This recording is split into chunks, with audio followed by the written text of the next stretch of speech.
ইদ্রিস আলাইহিস সালাতু ওয়াস সালাম শোক কইরা যে মৃত্যুবরণ করেছেন, শোকের মৃত্যুতে কত কষ্ট হয়েছে জানো? মালাকুল মউত আজরাইল আল্লাহর দরবারে গিয়ে বলেন, ওগো মালিক, আমি তোমার ইদ্রিস পয়গম্বরের সাথে বন্ধুত্ব করতে চাই, দোস্তি করতে চাই। আমার আল্লাহ ডাক দিয়া বলেন, ও মালাকুল মউত আজরাইল, আমার ইদ্রিস যদি তোমার সাথে বন্ধুত্ব করে, তোমার সাথে যদি দোস্তি করে, তাহলে দোস্তি লাগাও, বন্ধুত্ব করো, আমার কোনো সমস্যা নেই। এবার মালাকুল মউত আজরাইল ইদ্রিস পয়গম্বরের খেদমতে গিয়া বলেন, ও ইদ্রিস পয়গম্বর, আমি তোমার সাথে বন্ধুত্ব করতে চাই, আমি তোমার সাথে দোস্তি করতে চাই। মালাকুল মউত আজরাইল বলেন, ইদ্রিস পয়গম্বর বলেন, ও মালাকুল মউত আজরাইল, আমি যার তার সাথে বন্ধুত্ব করি না, আমি যার তার সাথে দোস্তি করি না, তবে তুমি আজরাইল যেহেতু এসেছো, আমি তোমার সাথে বন্ধুত্ব করতে পারি, আমি তোমার সাথে দোস্তি করতে পারি, তবে আমার 3টা শর্ত পালন করতে হবে। মালাকুল মউত আজরাইল বলেন, আরে ইদ্রিস, কি শর্ত? ইদ্রিস পয়গম্বর বলেন, আমার প্রথম নম্বর শর্ত হলো, তুমি আমাকে মারতে হবে, আবার জীবিত করতে হবে, মরণের যন্ত্রণা কেমন তা দেখাইতে হবে। 2 নম্বর শর্ত হলো, তুমি আমাকে জাহান্নামের ভিতরে ঢুকাইতে হবে, আবার জাহান্নাম থেকে বের করতে হবে। 3 নম্বর শর্ত হলো, তুমি আমাকে জান্নাতের ভিতরে ঢুকাইতে হবে। এই 3টা শর্ত যদি পালন করো, তাহলে আমি তোমার সাথে বন্ধুত্ব করব। এবার মালাকুল মউত আজরাইল আল্লাহর দরবারে গিয়ে বলেন, ও প্রভু, আমি তোমার ইদ্রিসের কাছে গিয়েছিলাম, কিন্তু বেজাল আর বেজাল। আমার আল্লাহ ডাক দিয়া বলেন, ও মালাকুল মউত আজরাইল, বেজালটা কি? বেজাল হলো তোমার ইদ্রিস কয় সে যার তার সাথে বন্ধুত্ব করে না, তবে আমি আজরাইলের সাথে বন্ধুত্ব করবে, আমি যদি 3টা শর্ত পালন করি। আমার আল্লাহ ডাক দিয়া বলেন, ওরে আজরাইল, শর্তগুলা কি? প্রথম নম্বর শর্ত হলো, তাকে মারতে হবে, আবার জীবিত করতে হবে, মরণের যন্ত্রণা কেমন তা দেখাতে হবে। 2 নম্বর শর্ত হলো, জাহান্নামের ভিতরে ঢুকাইতে হবে, আবার জাহান্নাম থেকে বের করতে হবে। 3 নম্বর শর্ত হলো, জান্নাতের ভিতরে ঢুকাইতে হবে। আমার আল্লাহ রাব্বুল আলামিন মালাকুল মউত আজরাইলকে বলেন, ও মালাকুল মউত আজরাইল, যাও, আমি অর্ডার দিয়ে দিলাম, এই 3টা শর্ত তুমি পালন করো। এবার মালাকুল মউত আজরাইল ইদ্রিস পয়গম্বরের খেদমতে যাইয়া বলেন, আরে ইদ্রিস, আমি তোমার 3টা শর্ত পালন করব।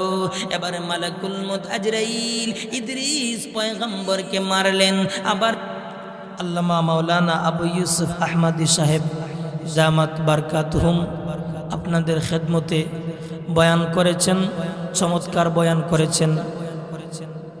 দিগর উলামায়ে কেরাম, অত্র এলাকার সম্মুখ প্রাণে সমবেত ইসলাম প্রিয় দিনদরদি মুমিন মুসলমান ভাইরা, মাইকের আওয়াজটুকু যত দূর পর্যন্ত গিয়া পৌঁছতেছে, পর্দার আড়ালের অবস্থানগত অত্যন্ত শ্রদ্ধেয়া সম্মানিতা মা এবং বোন, বিশেষ করে আগামী দিনের জাতির ইকবাল, জাতির ভবিষ্যৎ, জাতির কর্ণধার, জাতির রাহাবার, যুগে যুগে ইতিহাস পরিবর্তনকারী আমার প্রাণপ্রিয় যুবক ভাইরা, শুরুতেই বিশ্বজগতের মালিক, বিশ্বপতি পালক, বিশ্বমুনিবের আলিশান দরবারে সকলেই দিল খুলে শুকরিয়া আদায় করছি, যিনি অত্যন্ত মায়া করে ভালোবেসে জিকরুল্লাহর মজলিসে আসার, বসার, কথা বলার, কথা শোনার যে মহান রব্বুল আলামিন আমাদেরকে সুযোগ করে দিয়েছেন, সেজন্য আমরা সকলেই জবান খুলে, দিল খুলে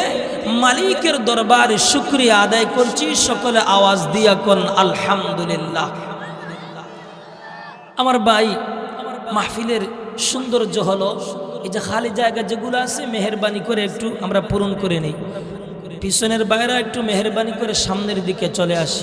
ছোট বাচ্চারা যতক্ষণ কথা হবে ইনশাআল্লাহ কথা বলবেন, চুপ করে কথা মনোযোগ সহকারে কথা শুনবেন। লম্বা চূড়া কোনো কথা হবে না, অল্প সময় কথা হবে ইনশাআল্লাহ। মেহেরবানি করে সামনের দিকে একটু আগে বসি, একটু নড়াচড়া করেন। মেহেরবানি করে সামনের দিকে ফাঁকা জায়গাগুলো বন্ধ করে নেই, সামনের দিকে একটু মেহেরবানি করে হরকত করেন, হরকতে বরকত। এজন্য মেহেরবানি করে খালি জায়গাগুলো পূরণ করে নেই ইনশাআল্লাহ। অল্প সময় কথা হবে। আরে ভাই, এই ধরনের মাহফিল তো সব দিন প্রতিদিন হয় না, প্রতিদিন হয়? প্রতিদিন হয় না। এজন্য মেহেরবানি করে সামনের দিকে আগে বসি। আর আপনারা যারা রাস্তায় দাঁড়িয়ে আসেন মেহেরবানি করে প্যান্ডেলের ভিতরে চলে আসেন, আর যদি না আসেন তাহলে চলে যান। মেহেরবানি করে সামনের দিকে চলে আসেন। আসুন আমি আপনাদের খেদমতে মহাগ্রন্থ আল কোরআনুল কারীমের 114 খানা সূরার ভিতর থেকে একটা সূরা, যেই সূরার নাম হলো সূরাতুল আলে ইমরান। সূরার নাম কি? সূরাতুল আলে ইমরান। এমন সূরার ভিতর থেকে 184 নম্বর আয়াতে কারিমার অংশ তেলাওয়াত করেছি, পাশাপাশি নবীজির একখানা হাদিস তেলাওয়াত করেছি। তেলাওয়াতকৃত আয়াত এবং হাদিসকে সামনে রাইখা অল্প সময় কিছু কথা বলার চেষ্টা করব ইনশাআল্লাহ। আমার ভাই আসুন, আমার তেলাওয়াতকৃত আয়াতে কারিমার ভিতরে আল্লাহ বলেন কুল্লু নাফসিন যায়িকাতুল মাউত। আল্লাহ বলেন প্রতিটা প্রাণীকেই কিন্তু মরণের স্বাদ ভোগ করতে হবে। প্রতিটা মানুষ মরণের স্বাদ ভোগ করতে হবে। আজরাইলের সাথে সাক্ষাৎ করতে হবে, আজরাইলের সাথে মোলাকাত করতে হবে। ইচ্ছায় অনিচ্ছায় তুমি দুনিয়া ত্যাগ করতে হবে। হয়তো একদিন আগে হোক, হয়তো একদিন পরে হোক, আজরাইল যে তোমার সাথে সাক্ষাৎ করবে, আজরাইল যে তোমার সাথে মোলাকাত করবে, এতে কোনো ধরনের কোনো সন্দেহ নাই। না সন্দেহের কোনো কারণ আছে? কোনো ধরনের কোনো সন্দেহ নেই। কখন আজরাইল আসবে, আইসা তোমার জানটা কবজ করবে, রূহটা কবজ করবে। এজন্য মরণ থেকে কেউ বাঁচতে পারবেন না, বাঁচানোর কোনো সুযোগ নেই। মরণের যে পেয়ালা, এই পেয়ালাটা সবাই পান করতে হবে। মরণ নামক যে শরাব, এই শরাবটা কিন্তু সবাই পান করতে হবে। একদিন আগে হোক, একদিন পর হোক, এই মরণ নামক শরাব সবাই পান করতে হবে।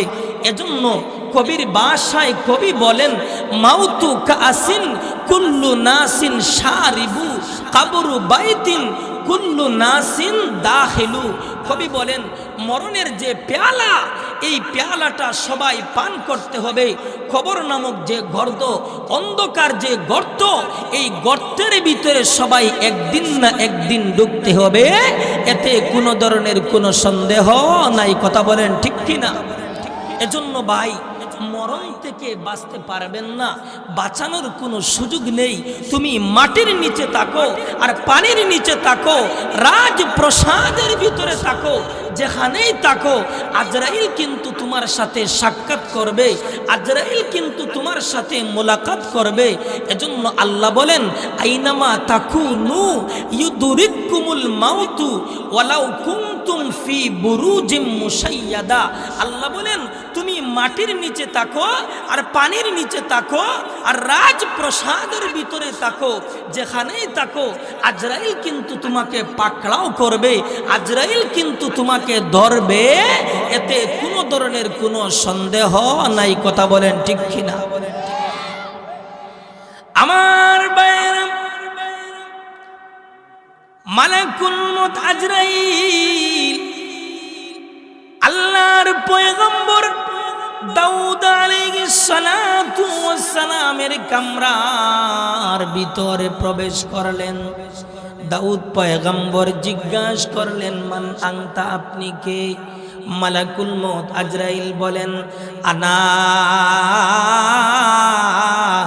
মালাকুল মত আজরাইল, আমি তো মালাকুল মত আজরাইল। দাউদ পয়গম্বর বলেন, ও মালাকুল মত আজরাইল, আপনি কেন আমার খেদমতে এসেছেন? মালাকুল মত আজরাইল বলেন, ও দাউদ পয়গম্বর, আপনার জানটাকে কবজ করব, আপনার রূহটাকে কবজ করব, এজন্য আমি আপনার খেদমতে এসেছি। আল্লাহর পয়গম্বর দাউদ আলাইহিস সালাতু ওয়াস সালাম বলেন, ও মালাকুল মউত আজরাইল, আপনি এমন সময় আমার কামরার ভিতরে ঢুকেছেন, আপনি এমন ও মালাকুল মউত আজরাইল, আপনি এমন সময় আমার কামরার ভিতরে প্রবেশ করেছেন, আমি কিন্তু মোটেই মরণের প্রস্তুতি গ্রহণ করতে পারে নাই। মালাকুল মউত আজরাইল বলেন, ও দাউদ পয়গম্বর, তাহলে তোমার অমুক সাথী কই? বলে ইন্তেকাল করেছেন। তোমার বাবা কই? বলে ইন্তেকাল করেছেন। তাদের মৃত্যুতে আপনি কি কোনো নসিহত গ্রহণ করতে পারেন নাই? তারা যে একদিন হঠাৎ কইরা চলে গেছে, আপনিও যে একদিন হঠাৎ কইরা চলে যেতে হবে, তাদের মৃত্যুতে আপনি কি কোনো নসিহত গ্রহণ করতে পারেন নাই? শুধু তা নয়, আপনি কি মহান আল্লাহর বিধান সম্পর্কে আপনার জানা নেই?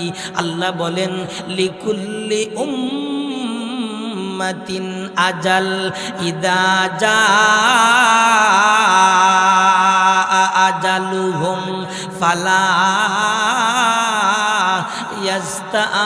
ইস্তাখিরুনা সাআতান ওয়ালা ইস্তাকদিমুন।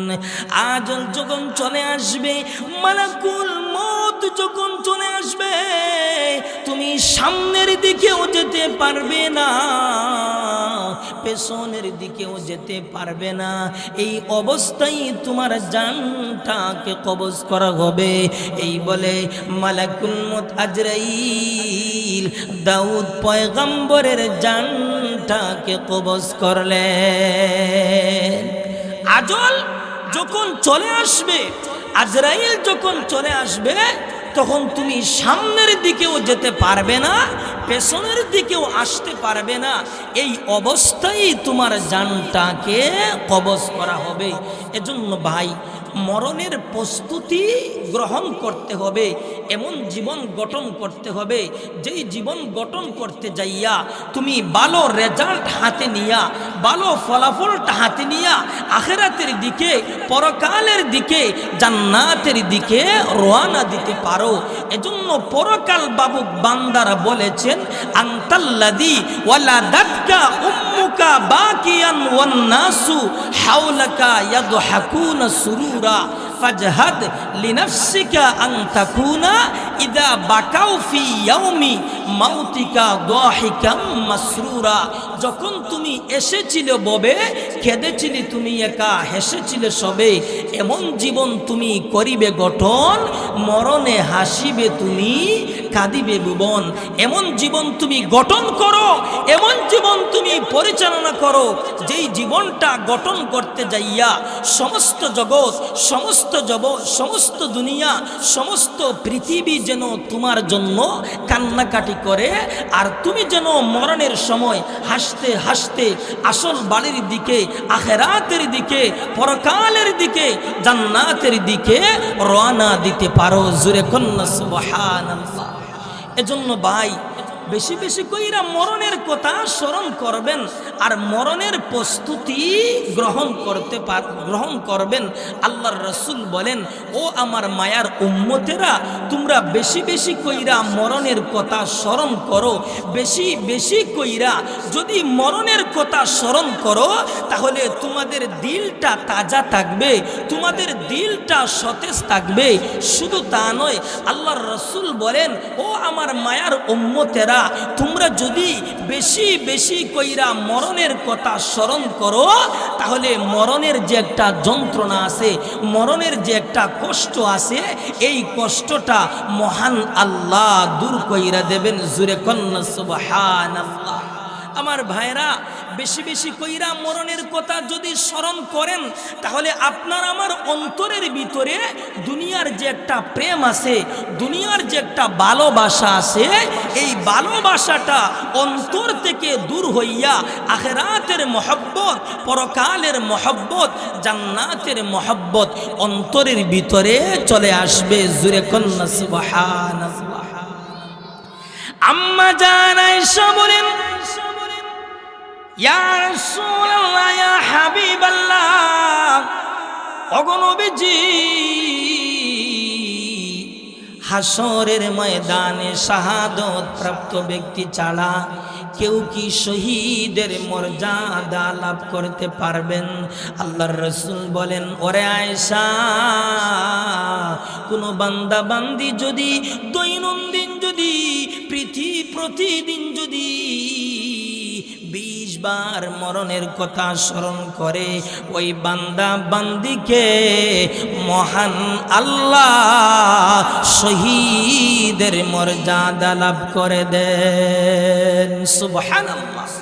আল্লাহর রাসূল বলেন, কোন বান্দা বান্দি যদি 20 বার মরণের কথা স্মরণ করে, মহান আল্লাহ তাকে শহীদের মর্যাদা লাভ করে দেন। এজন্য মুসলমান বেশি বেশি কইরা মরণের কথা স্মরণ করবেন। এজন্য আল্লাহর রাসূল বলেন, আকসিরু যিকরা হাদিমিল লাযযাতিল মাউত। ও আমার মায়ার উম্মতেরা, তোমরা বেশি বেশি কইরা মরণের কথা স্মরণ করো, কারণ মরণের স্বাদ তো একদিন না একদিন সবাই বুক করতে হবে। আজরাইলের সাথে মোলাকাত করতে হবে, আজরাইলের সাথে সাক্ষাৎ করতে হবে। আমার ভাইরা, মরণের কথা স্মরণ করা সম্পর্কে ইব্রাহিম তাইমি রহমতুল্লাহি আলাইহি বলেছেন, দুইটা জিনিসের কারণে আমার অন্তর থেকে দুনিয়ার যে একটা প্রেম, দুনিয়ার যে একটা ভালোবাসা, এই ভালোবাসাটা অন্তর থেকে দূর হয়ে যায়। দুনিয়ার যে একটা প্রেম, বিবি বাচ্চার ভালোবাসা, ধন দৌলতের ভালোবাসা, টাকা পয়সার ভালোবাসা, সব ধরনের ভালোবাসা অন্তর থেকে দূর হয়ে যায়। এর ভিতরে প্রথম নম্বর হলো আল্লাহর ভয়, 2 নম্বর হলো মরণের আল্লাহর ভয়, 2 নম্বর হলো যে আমি যে হাসরের ময়দানে একদিন আল্লাহর সামনে দাঁড়াইয়া জবাব দিতে হবে। আজকে যে আমি খারাপ কাজ করতেছি, অন্যায় করতেছি, পাপাচার করতেছি, ব্যভিচার করতেছি, একদিন না একদিন আমি আল্লাহর সামনে দাঁড়াইয়া হিসাব দিতে হবে। এই ভয়ে আমার অন্তর থেকে সব ধরনের বেদনা, সব ধরনের ভালোবাসা, সব ধরনের মহব্বত অন্তর থেকে দূর হয়ে যায়। এজন্য ভাই, বেশি বেশি কইরা মরণের কথা স্মরণ করবেন।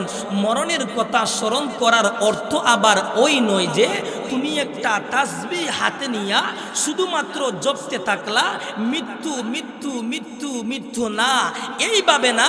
মরণের কথা স্মরণ করার অর্থ হলো তুমি একা একই নীরবে বৈশা তুমি মরণের আগের এবং পিছনের অবস্থাটা নিয়া মুরাকাবা করা। ইমাম গাজ্জালী রহমতুল্লাহি আলাইহি তার কিতাবের ভিতরে লিখেছেন, মরণের কথা স্মরণ করার অর্থ হলো তুমি একাগ্র চিত্রে নির্জনে বৈশা বৈশা চিন্তা করো, তুমি তোমার বাবাকে কেমনে দাফন করছো, মাকে কেমনে দাফন করছো, ভাইকে কেমনে কবরের ভিতরে নামাইছো, এইভাবে তুমি চিন্তা করো। আমার ভাইরা, এজন্য এত বেশি লম্বা ওয়াজের কোনো দরকার নেই। আল্লাহর রাসূল বলেন, কাফা বিল মাউতে ওয়াইজা, মানুষের উপদেশ হাসিল করার জন্য মরণের ওয়াজটাই যথেষ্ট। এজন্য মুসলমান বেশি বেশি কইরা মরণের কথা স্মরণ করবেন, কারণ মরণ থেকে কেউ বাঁচতে পারবেন না। আমি এবং আপনি তো সাধারণ মানুষ, এমনকি নবী রাসূলগণও পারেন নাই স্বয়ং মৃত্যুকে বিলম্ব করতে, মৃত্যুকে দেরি করতে। এজন্য আল্লাহর পয়গম্বর সুলাইমান আলাইহিস সালাতু ওয়াস সালামের নাম তো আপনারা সকলেই জানেন। কথা বলেন, জানেন নাই? সকলেই জানেন। ওই আল্লাহর পয়গম্বর সুলাইমান আলাইহিস সালাতু ওয়াস সালাম, যিনি বাইতুল মুকাদ্দাস নির্মাণ করেছিলেন, তিনি ছিলেন একাই সারা পৃথিবীর বাদশাহ। আমার ভাইরা, পৃথিবীর ভিতরে 4 জন বাদশাহ এমন ছিল, ওরা যখন বাদশাহী পরিচালনা করেছে তখন তারা এককভাবে বাদশাহী পরিচালনা করেছে, দ্বিতীয় কোনো বাদশাহ বা প্রেসিডেন্ট বা প্রধানমন্ত্রী ছিলেন নাই। কিন্তু বর্তমানে যতগুলো দেশ আছে প্রত্যেক দেশে এক একজন প্রধানমন্ত্রী বা প্রেসিডেন্ট রয়েছেন। কথা বলেন ঠিক কিনা? তো আল্লাহর পয়গম্বর পৃথিবীতে 4 জন বাদশাহ যখন বাদশাহী পরিচালনা করছেন তখন তারা এককভাবে বাদশাহী পরিচালনা করেছেন, দ্বিতীয় কোনো বাদশাহ বা প্রেসিডেন্ট ছিলেন নাই। এই 4 জনের ভিতর থেকে 2 জন ছিলেন মুসলমান আর 2 জন ছিলেন বেঈমান কাফির। বেঈমান কাফিরদের ভিতর থেকে একজন ছিল অভিশপ্ত ফেরাউন, আরেকজন ছিলেন বুখতে নসর। মুসলমানদের ভিতর থেকে একজন ছিলেন বাদশাহ জুলকারনাইন, আরেকজন হলো আল্লাহর পয়গম্বর সুলাইমান আলাইহিস সালাতু ওয়াস সালাম। আমার ভাই, এই পয়গম্বর সুলাইমান এত পাওয়ার থাকার পরও, এত রাজত্ব থাকার পরও, এত শক্তি থাকার পরও আল্লাহর পয়গম্বর সুলাইমান আলাইহিস সালাতু ওয়াস সালাম মৃত্যুকে বিলম্ব করতে পারেন নাই, মৃত্যুকে দেরি করতে পারেন নাই। আল্লাহর পয়গম্বর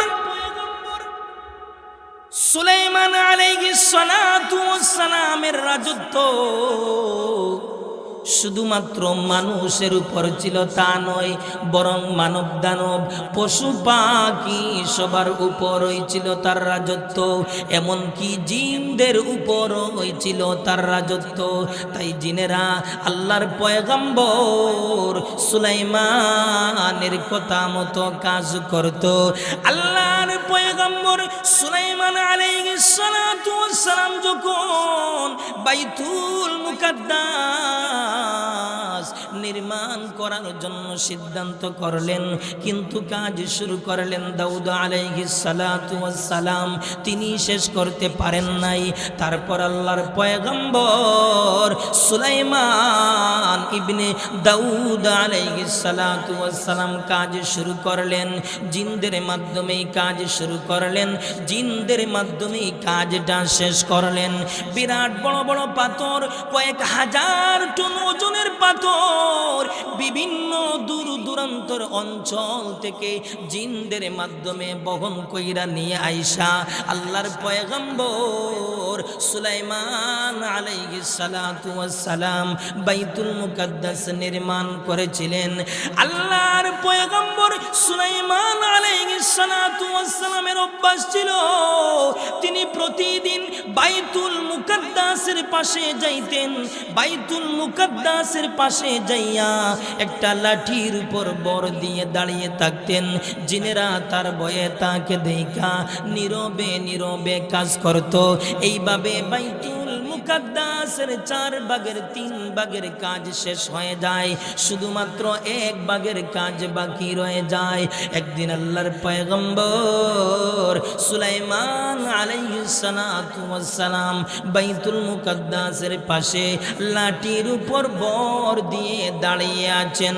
এমত অবস্থায় একজন অপরিচিত লোক চলে আসলো। চলে আসার পর সালাম দেয়, আসসালামু আলাইকুম পয়গম্বর সুলাইমান। সালামের জবাব দেন। সালামের জবাব দেওয়ার পর লোকটা চলে যায় না, কোনো কথাও কয় না, শুধুমাত্র পয়গম্বর সুলাইমানের চেহারার দিকে তাকাইয়া আসে। এবার পয়গম্বর সুলাইমান জিজ্ঞাসা করলেন, আপনি সালাম দিয়েছেন, আমি সালামের জবাব দিয়েছি, আপনি কোনো কথা কন না, শুধুমাত্র আমার চেহারা মুবারকের দিকে তাকাইয়া আসেন, মেহেরবানি কইরা আপনি আপনার পরিচয়টা বলুন। এবার লোকটা তার পরিচয় দেয়, আনা মালাকুল মত আজরাইল, আমি তো মালাকুল মত আজরাইল। যেই মাত্র পয়গম্বর সুলাইমান আজরাইলের নাম শুনলেন, পয়গম্বর সুলাইমান জিজ্ঞাসা করলেন, ও আজরাইল ভাই, আপনি আমার খেদমতে কেন এসেছেন? মালাকুল মউত আজরাইল বলেন, ও পয়গম্বর সুলাইমান, আপনার জানটাকে কবজ করব, আপনার রূহটাকে কবজ করব।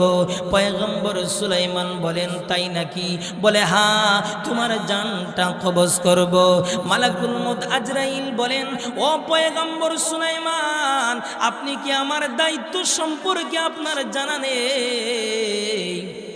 আমি কারো বাড়িতে আশীর্বাদ করার জন্য যাই নাই, দাওয়াত খাওয়ার জন্য যাই নাই, বন্ধুত্ব করার জন্য যাই নাই।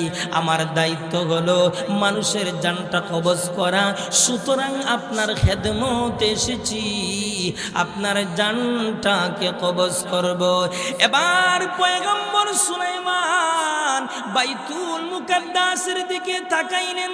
তাকাইয়া দেখলেন 4 ভাগের 3 ভাগের কাজ শেষ হয়ে যায়, শুধুমাত্র 1 ভাগের কাজ বাকি রয়ে যায়। এবার পয়গম্বর সুলাইমান মনে মনে চিন্তা করলেন আর ভাবলেন, এই মুহূর্তে যদি আমার মরণ হয়ে যায়, মৃত্যু যদি হয়ে যায়, জিনেরা যদি জানতে পারে, বুঝতে পারে আমার মরণ হয়ে গেছে, তাহলে জিনেরা কাজ করবে না, জিনেরা ছাড়া এই কাজ আর কেউ করতে পারবে না। এমতো অবস্থায় বাইতুল মুকাদ্দাসের কাজ শেষ হবে না। এবার পয়গম্বর সুলাইমান মালাকুল মউত আজরাইলকে বলেন, ও মালাকুল মউত আজরাইল, এই মুহূর্তে আমার জানটা কবজ করলে না কি চলে না? মালাকুল মউত আজরাইল বলেন, ও পয়গম্বর সুলাইমান, আমি আজরাইলের কোনো ক্ষমতা নেই। যার যেই পরিমাণ আল্লাহ হায়াত বরাদ্দ দিয়েছেন, আমি আজরাইল 1 সেকেন্ড আগেও 1 সেকেন্ড পিছনেও জান কবজ করার কোনো বিধান নেই। সুতরাং আপনার বেলায় ওই মুহূর্তেই আমার কিছুই করার নেই। এবার পয়গম্বর সুলাইমান আসমানের মালিকের কাছে দুনো হাত তুইরা বলতেছে, ও আসমানের মালিক, ওই দেখো তোমার ঘর বাইতুল মুকাদ্দাস 4 ভাগের 3 ভাগের কাজ শেষ হয়েছে, শুধুমাত্র 1 ভাগের কাজ বাকি রয়েছে। এবার যদি আমার মরণ হয়ে যায়, জিনেরা যদি জানতে পারে, বুঝতে পারে আমার মরণ হয়ে গেছে, তাহলে জিনেরা কাজ করবে না, জিনেরা ছাড়া এই কাজ আর কেউ করতে পারবে না। এমতো অবস্থায় বাইতুল মুকাদ্দাসের কাজ শেষ হবে না। পয়গম্বর সুলাইমান বলেন, ও মালিক, তোমার ঘরের স্বার্থে তুমি আল্লাহ আমার হায়াতটুকু বাড়াইয়া দাও, যাতে কইরা ওই হায়াতের ভিতরে আমি তোমার ঘরের কাজটা শেষ করতে পারি। আমার আল্লাহ রাব্বুল আলামিন ডাক দিয়া বলেন, ওরে সুলাইমান, আমি আল্লাহর কুদরতি নিজামে কারো হায়াত বাড়িয়ে দেওয়ার কমিয়ে দেওয়ার কোনো অবকাশ নেই। যার যেই পরিমাণ আল্লাহ হায়াত বরাদ্দ দিয়েছেন, মালাকুল মউত আজরাইল তখনই জানটা কবজ করবে। সুতরাং এই মুহূর্তেই তোমার জানটা কবজ করবে। এবার পয়গম্বর সুলাইমান বলেন, ও মালিক, তাহলে তোমার ঘরের কাজটা শেষ হওয়ার জন্য একটা ব্যবস্থা করো। আমার আল্লাহ ডাক দিয়ে বলেন, ওরে সুলাইমান। সুলাইমান জিজ্ঞাসা করলেন, ব্যবস্থাটা কি? ব্যবস্থা হলো, ও পয়গম্বর সুলাইমান, তুমি প্রতিদিন যেভাবে বাইতুল মুকাদ্দাসের পাশে যাইয়া লাঠির উপর বর দিয়া দাঁড়িয়ে থাকো, জিনেরা তোমার বই তোমাকে দেইকা নীরবে নীরবে কাজ করে, আমি আল্লাহ তোমার জানটাকে লাঠির উপর বর করা অবস্থায় জানটা কবজ করব। আর যতক্ষণ পর্যন্ত আমার ঘরের কাজ শেষ না হবে, ততক্ষণ পর্যন্ত আমি আল্লাহ তোমার দেহটাকে সংরক্ষণ করে রাখবো। জুরে কন্যা সুবহানাল্লাহ। এবার পয়গম্বর সুলাইমান আলাইহিস সালাতু ওয়াস সালামের রূহটা লাঠির উপর বর করা অবস্থায় মালাকুল মউত আজরাইল জানটা কবজ করলেন। মহান আল্লাহ পয়গম্বর সুলাইমানের দেহটাকে মহান আল্লাহ দীর্ঘ 1 বছর পর্যন্ত হেফাজত করে রেখেছেন।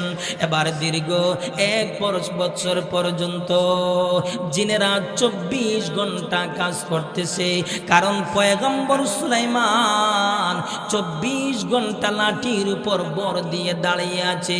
এজন্য তারা বয়ে 24 ঘন্টা কাজ করতেছে। আগে শুধু দিনের বেলায় কাজ করত, এখন কিন্তু 24 ঘন্টা কাজ করে। কারণ পয়গম্বর সুলাইমান 24 ঘন্টা লাঠির উপর বর দিয়ে দাঁড়িয়ে আছে।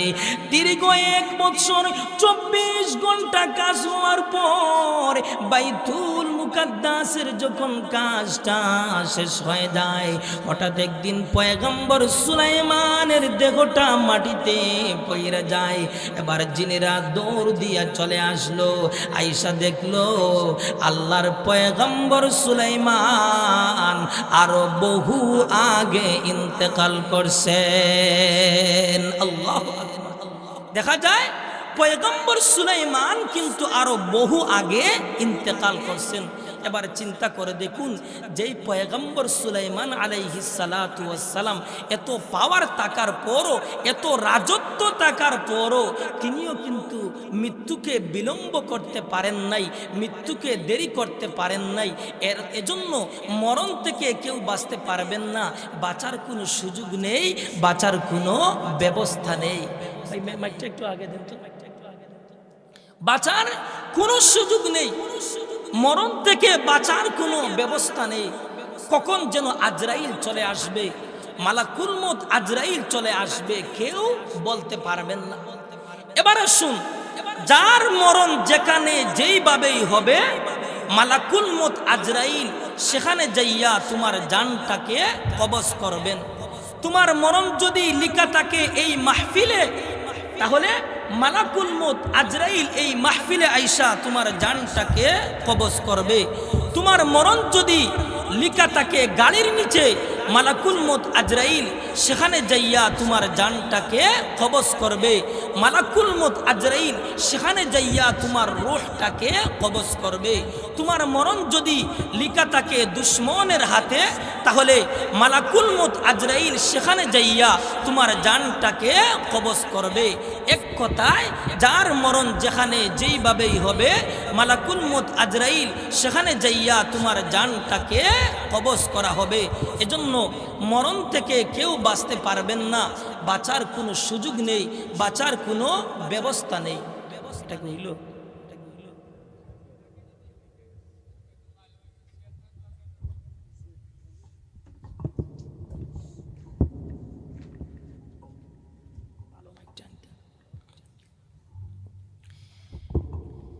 এজন্য যার মরণ যেখানে যেইভাবেই হবে, মালাকুল মউত আজরাইল সেখানে যাইয়া তোমার জানটা কবজ করবেন। এজন্য ভাই, মরণ থেকে কেউ বাঁচতে পারবেন না, মরণ থেকে বাঁচার কোনো সুযোগ নেই, বাঁচার কোনো ব্যবস্থা নেই। আর এই মরণের যন্ত্রণা এত কঠিন, এত ভয়াবহ, কিতাবের ভিতরে লেখা হয় যদি কাউকে কাঁচি দিয়ে কাটা হয়, অথবা যদি করাত দিয়ে ছিঁড়া হয়, অথবা যদি গরম পানি করা হয়, আর এই গরম পানি এমনভাবে গরম হয়, টকবক টকবক টকবক করতে থাকে, ওই গরম পানি যদি শরীরের ভিতরে ঢেলে দেওয়া হয়, যেই পরিমাণ কষ্ট, মরণের যন্ত্রণা এর চেয়ে আরো ভয়াবহ কষ্ট। আল্লাহু আকবার। আমার ভাইরা, এজন্য বেশি বেশি কইরা মরণের কথা স্মরণ করবেন। কিতাবের ভিতরে পাওয়া যায় ইদ্রিস পয়গম্বর আলাইহিস সালাতু ওয়াস সালাম উনি যে শোক কইরা মৃত্যুবরণ করেছেন, তার শোকের মৃত্যুতে কত কষ্ট হয়েছে জানো?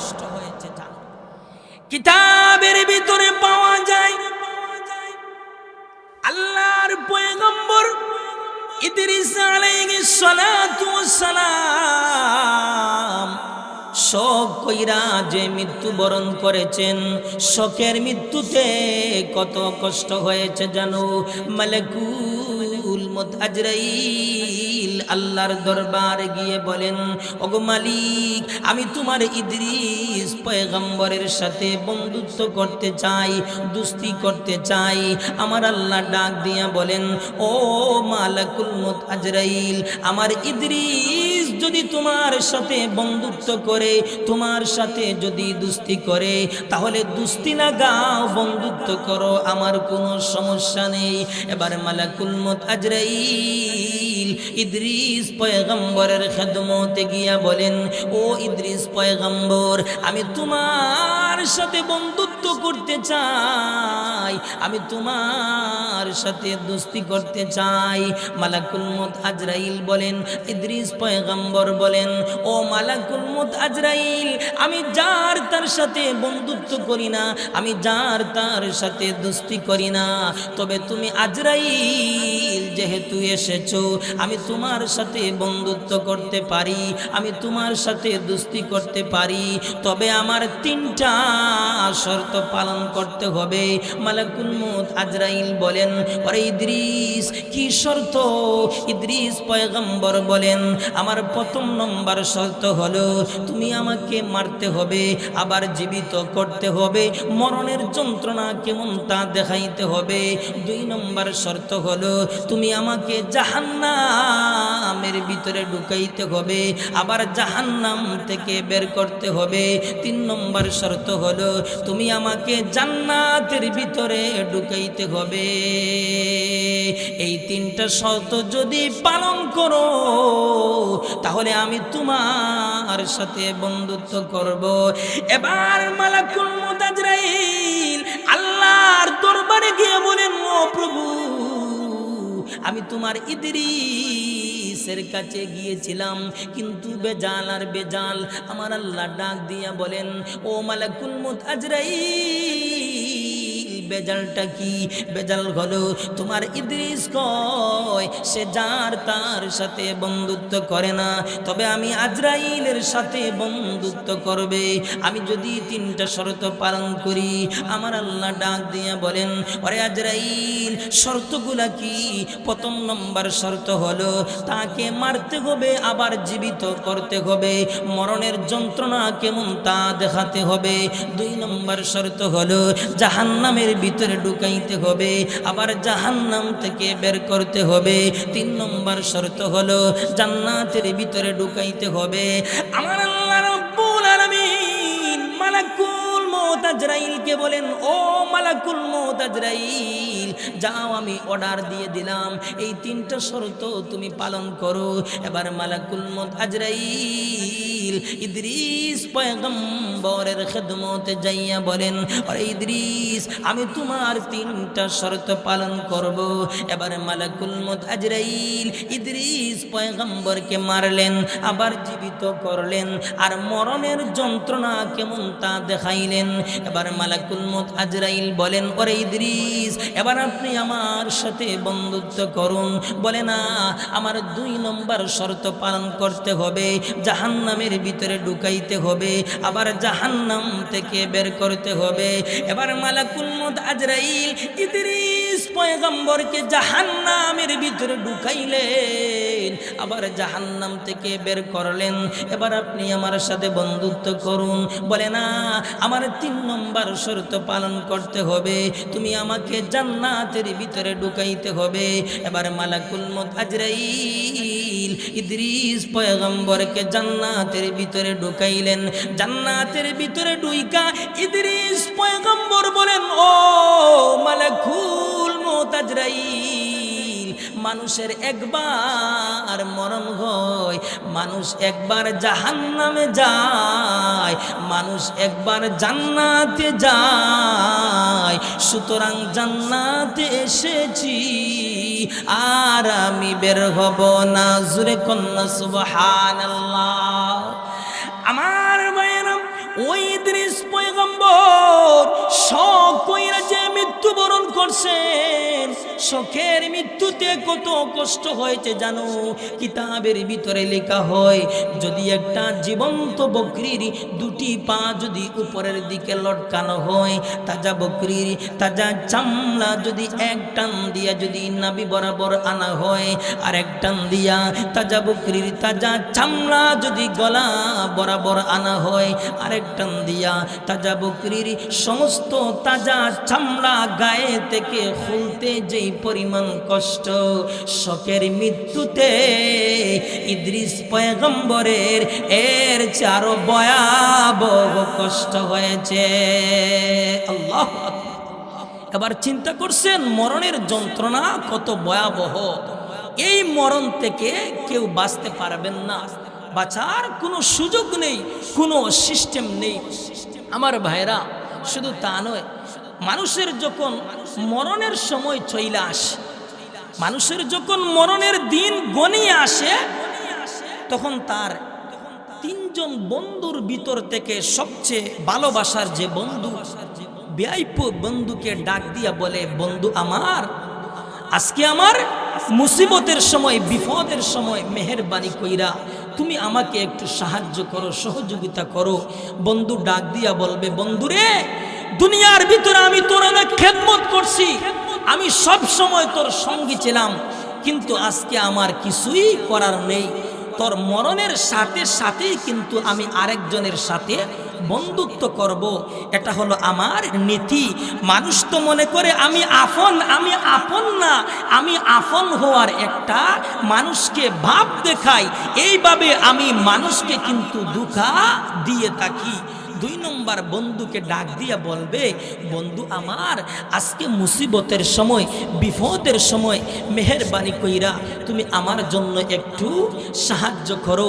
দুই নম্বর বন্ধু ডাক দিয়া বলবে, বন্ধুরে, আজকে আমি তোর জন্য কিছুই করতে পারবো না, তবে তোর মরণের সাথে সাথে আমি তোকে ভালো কাফনের ব্যবস্থা করতে পারবো, দাফন কাফনের ব্যবস্থা করতে পারবো, দামি দামি আতর দিতে পারবো, দামি দামি গোলাপ দিতে পারবো, ফুল দিতে পারবো, এর চেয়ে আমার কিছুই করার নেই। এবার তিন নম্বর বন্ধুকে ডাক দিয়া বলবে, বন্ধু আমার, আজকে মুসিবতের সময়, বিপদের সময় তুই আমার জন্য একটু সাহায্য কর। এবার তিন নম্বর বন্ধু ডাক দিয়া বলবে, ও বন্ধু, আমি তো সব সময় তোর সাথে ছিলাম, সব সময় আমি তোর সঙ্গী ছিলাম, সব সময় থাকবো, মরণেও থাকবো, হাসরেও থাকবো, হিসাবেও থাকবো, পুলসিরাতেও থাকবো, কবরেও থাকবো, সব সময় আমি তোর সঙ্গী হয়ে থাকবো, কিন্তু তুই তো আমাকে তিন নম্বর বন্ধু মনে করছো। আল্লাহর রাসূল বলেন, জানো মানুষের ওই তিনজন বন্ধু কারা? প্রথম নম্বর বন্ধু হলো তার ধন সম্পদ। কি? একটু জোরে কোন? তার ধন সম্পদ। এজন্য ভাই, মরণের সময় ধন সম্পদে কোনো কাজে আসবে না, সরিষার দানা পরিমাণও কাজে আসবে না। দুই নম্বর বন্ধু হলো তার পাড়া প্রতিবেশী, আত্মীয় স্বজন, বিবি বাচ্চা। এজন্য মরণের সময় পাড়া প্রতিবেশী, বন্ধু, বিবি বাচ্চা কেউ কোনো কাজে আসবে না। তিন নম্বর বন্ধু হলো তার নেক আমল। জুরে কন্যা সুবহানাল্লাহ। মরণের সময় এই নেক আমলটাই কাজে আসবে, এই নেক আমলটাই সুপারিশ কইরা তাকে আল্লাহর তৈরি জান্নাতের ভিতরে প্রবেশ করাবেন। জুরে কন্যা সুবহানাল্লাহ। এজন্য ভাই, নেককার হইয়া মৃত্যুবরণ করতে হবে, পরকালের সামান জোগাড় কইরা, আখিরাতের সামান জোগাড় কইরা, জান্নাতের সামান জোগাড় কইরা মৃত্যুবরণ করতে হবে। আর নেককার হইয়া যদি মৃত্যুবরণ করতে পারো, মুমিন হইয়া যদি মৃত্যুবরণ করতে পারো, তাহলে মালাকুল মউত আজরাইল নেককার যে যখন জানটা কবজ করবে, মুমিনদের যখন জানটা কবজ করবে, তখন নেককার বান্দাবান্দির, মুমিন বান্দাবান্দির যখন জানটা কবজ করবে, কেমনে জানটা কবজ করবে, কেমনে রূহটা কবজ করবে? কিতাবের ভিতরে পাওয়া যায়, আল্লাহর রাসূল সাহাবায়ে কেরামকে লক্ষ্য কইরা বলেন, ও আমার সাহাবীরা শুনো রে, আল্লাহর কোন মুমিন বান্দা বান্দির যখন মরণের সময় যখন চইলা আসে, সাকরাতুল মউত যখন চইলা আসে, তখন মহান আল্লাহ অসংখ্য অগণিত রহমতের ফেরেশতারা জান্নাতের সুগন্ধিময় কাফনের কাপড় দিয়া আল্লাহর বান্দার কাছে পাঠিয়ে দেন। এবার ফেরেশতারা আল্লাহর বান্দার কাছে আইসা সব দইরা লাইন দইরা আল্লাহর বান্দার কাছে বসে যান। বসার কিছুক্ষণের ভিতরেই মালাকুল মউত আজরাইল চলে আসেন। মালাকুল মউত আজরাইল আইসা আল্লাহর বান্দার মাতার কাছে বৈশা যান। বৈশা আদবের সাথে সম্মানের সাথে বলতে থাকবেন, ওরে আল্লাহর বান্দা, ও পবিত্র আত্মার মালিক, তুমি আল্লাহর রহমত এবং মাগফিরাতের দিকে বের হয়ে আসো। জুরে কন্না সুবহানাল্লাহ। আল্লাহর রাসূল বলেন, কলস ভর্তি যদি একটা পানি থাকে, ওই কলসটা উল্টালে যেমন ভাবে পানিটা আস্তে আস্তে বের হয়ে আসে, মুমিন বান্দা বান্দির যখন মালাকুল মউত আজরাইল জানটা কবজ করবে, রূহটা বের করবে, এইভাবে আস্তে আস্তে তার জানটাকে বের করা হয়। জোরে কন্না সুবহানাল্লাহ। এবার মালাকুল মউত আজরাইল মুমিন বান্দার আত্মাটা গ্রহণ করবেন। গ্রহণ করার সাথে সাথে ৭২,০০০ ফেরেশতা সহ জান্নাতের সংরক্ষিত সুগন্ধিময় কাফনের কাপড় দিয়া মুমিন বান্দার আত্মাটাকে জড়াইয়া নিয়া প্রথম আসমানের দিকে রওনা হবেন। প্রথম আসমানে যাওয়ার পর প্রথম আসমানে গিয়ে লক্ষ্য করবেন, ফেরেশতারা জিজ্ঞাসা করবেন, এটা কার পবিত্র আত্মা? ৭২,০০০ ফেরেশতার জবাব দেবে, এটা জমিনে অমুক আল্লাহর প্রিয় মুমিন বান্দার আত্মা, আমরা আল্লাহর দরবারে নিয়ে যেতে চাই। এবার প্রথম আসমানের ফেরেশতারা সংবর্ধনা দিয়া দ্বিতীয় আসমানে পৌঁছাইয়া দেন। দ্বিতীয় আসমানের ফেরেশতারা জিজ্ঞাসা করবে, এটা কার পবিত্র আত্মা? ৭২,০০০ ফেরেশতারা জবাব দেবে, এটা জমিনে অমুক আল্লাহর প্রিয় মুমিন বান্দার আত্মা, আমরা আল্লাহর দরবারে নিয়ে যেতে চাই। এবার দ্বিতীয় আসমানের ফেরেশতারা সংবর্ধনা দিয়া তৃতীয় আসমানে পৌঁছাইয়া দেবেন। তৃতীয় আসমানের ফেরেশতারা চতুর্থ আসমানে পৌঁছাইয়া দেবেন। চতুর্থ আসমানের ফেরেশতারা পঞ্চম আসমানে পৌঁছাইয়া দেবেন। পঞ্চম আসমানের ফেরেশতারা ষষ্ঠ আসমানে পৌঁছাইয়া দেবেন। ষষ্ঠ আসমানের ফেরেশতারা সপ্তম আসমানে পৌঁছাইয়া দেবেন। এবার মহান আল্লাহ রব্বুল আলামিন ফেরেশতাদেরকে লক্ষ্য কইরা বলবেন, ও ফেরেশতারা, আমার বান্দার পবিত্র আত্মার নামটাকে ইল্লিয়িন নামক পবিত্র জায়গায় লিপিবদ্ধ কইরা দাও। এবার ফেরেশতারা আল্লাহর আদেশে তাই করবেন। সুবহানাল্লাহ। আল্লাহ বলবেন, আমার বান্দার পবিত্র আত্মার নামটাকে ইল্লিয়িন নামক পবিত্র জায়গায় লিপিবদ্ধ কইরা দাও। এবার ফেরেশতারা তাই করবেন। এবার মহান আল্লাহ ফেরেশতাদেরকে অর্ডার করবেন, ও ফেরেশতারা, এবার যাও আমার বান্দার পবিত্র আত্মাটাকে নিয়া দুনিয়ার জমিনে যাইয়া তার কবরে সংরক্ষিত দেহের ভিতরে পৌঁছাইয়া দাও। এবার ফেরেশতারা পবিত্র আত্মাটাকে নিয়া দুনিয়ার জমিনে আইসা তার কবরে সংরক্ষিত দেহের ভিতরে পৌঁছাইয়া ফেরেশতারা চলে যাবে। চলে যাওয়ার কিছুক্ষণের ভিতরেই কিন্তু দুইজন ফেরেশতা চলে আসবে। একজনের নাম মুনকার, আরেকজনের নাম নাকির। ওই দুই ফেরেশতা আল্লাহর বান্দাকে বসাইয়া জাগ্রত করবেন। জাগ্রত কইরা সালাম দিবেন। সালাম দিয়া তিনটা প্রশ্ন করবেন। এক নম্বর প্রশ্ন হলো, মার রাব্বুকা, তোমার রবকে? দুই নম্বর প্রশ্ন হলো, মা দীনুকা, তোমার ধর্ম কি? তিন নম্বর প্রশ্ন হলো, তোমার নবীকে? প্রথম নম্বর যখন প্রশ্ন করা হবে মার রাব্বুকা, তোমার রবকে, তুমি যদি আল্লাহর বিধান অনুযায়ী চলাফেরা করো, অটোমেটিক তোমার জবান থেকে বের হয়ে আসবে রব্বি আল্লাহ। জোরে কন্না সুবহানাল্লাহ। 2 নম্বর যখন প্রশ্ন করা হবে মা দিনুকা, তোমার ধর্মটা কি, তখন অটোমেটিক তুমি যদি ইসলামের উপর মজবুত থাকো অটোমেটিক তোমার জবান থেকে বের হয়ে আসবে দীনিয়াল ইসলাম। 3 নম্বর প্রশ্ন করা হবে ওই মহামনীষীকে, আমার নবীকে দেখিয়ে বলা হবে তোমার নবীকে, তুমি যদি নবীর সুন্নত অনুযায়ী জীবনযাপন গঠন করো, নবীর সুন্নত অনুযায়ী যদি জীবনযাপন পরিচালনা করো, তাহলে অটোমেটিক তোমার জবান থেকে বের হয়ে আসবে নবী মুহাম্মাদুর রাসূলুল্লাহ। আওয়াজ দিয়ে কন্যা সাল্লাল্লাহু আলাইহি ওয়াসাল্লাম। এবার মহান আল্লাহ রাব্বুল আলামিন ফেরেশতাদেরকে ঘোষণা করবেন, ও ফেরেশতারা, কাদ সাদ্দাকতা আবদি, আমার বান্দা আমার 3টা প্রশ্নের জবাব দিয়ে দিয়েছে, সুতরাং ফাআফরিশুহু মিনাল জান্নাহ ওয়া আলবিসুহু মিনাল জান্নাহ ওয়াফতাহু লাহু বাবান ইলাল জান্নাহ।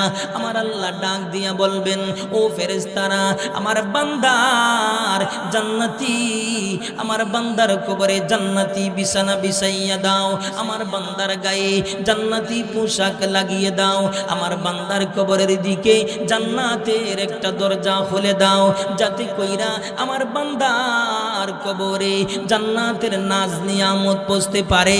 এবার ফেরেশতারা বান্দার কবরের ভিতরে জান্নাতি বিছানা বিছাইয়া দেওয়া হবে, তার গায়ে জান্নাতি পোশাক পরিধান করানো হবে, তার কবরের দিকে জান্নাতের একটা দরজা খুলে দেওয়া হবে।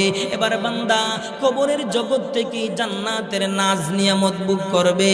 এবার বান্দা চিৎকার কইরা বলতে থাকবে, মাতা তাকুমুস সাআ, ওগো আল্লাহ কিয়ামত কখন সংগঠিত হবে? আমার আল্লাহ বলবেন, ওরে বান্দা কিয়ামতের কিন্তু আরো অনেক বহু দেরি রয়েছে।